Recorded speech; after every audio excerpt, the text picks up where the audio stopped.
By now, you've heard the name, Stephen Miller, Donald Trump's senior advisor. He is behind Trump's immigration policies and what critics say are the cruelest elements of them, all leading back to Mr. Miller.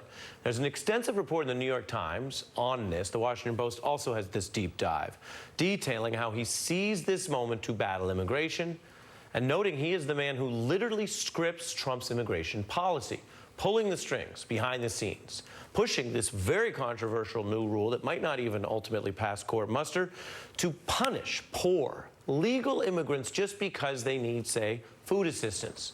He is a driver of what many see as a self-made crisis on the border.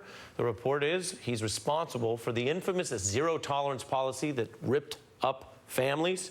One former advisor official saying he's singularly focused on how to get people out of the country.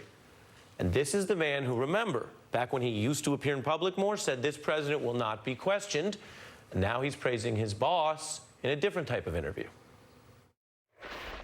Every day of my life, I thank God for having the privilege to come and work here for this president and this mission.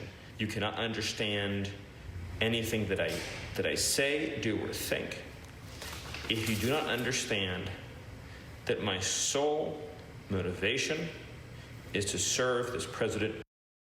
Motivation, serve the president. That's important, because if you don't like what Stephen Miller's doing, he just told everyone, and he meant it as a compliment, but he told everyone this is all about what Trump wants, which means when you look at something like this, directing an operator to scroll higher or lower through the speech in order to put every word in place, or you look at family separation, or you look at wealth discrimination, it's all Trump.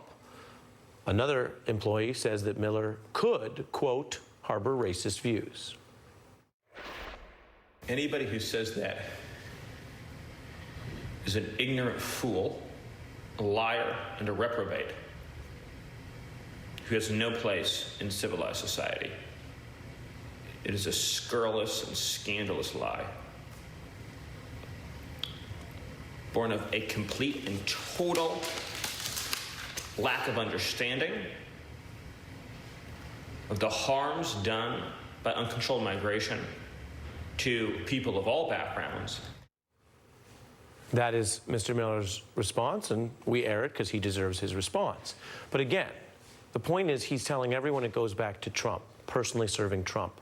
And these are policies that have targeted people based on where they're from, originally based on religion, according to Trump's Muslim ban, and that he ran on, and now on wealth, picking people out, saying poor people are somehow worse in the eyes of the Trump immigration system.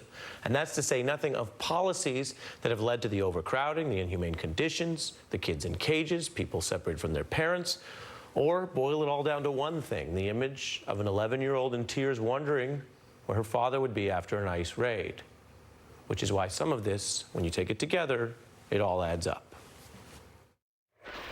My sole motivation is to serve this president.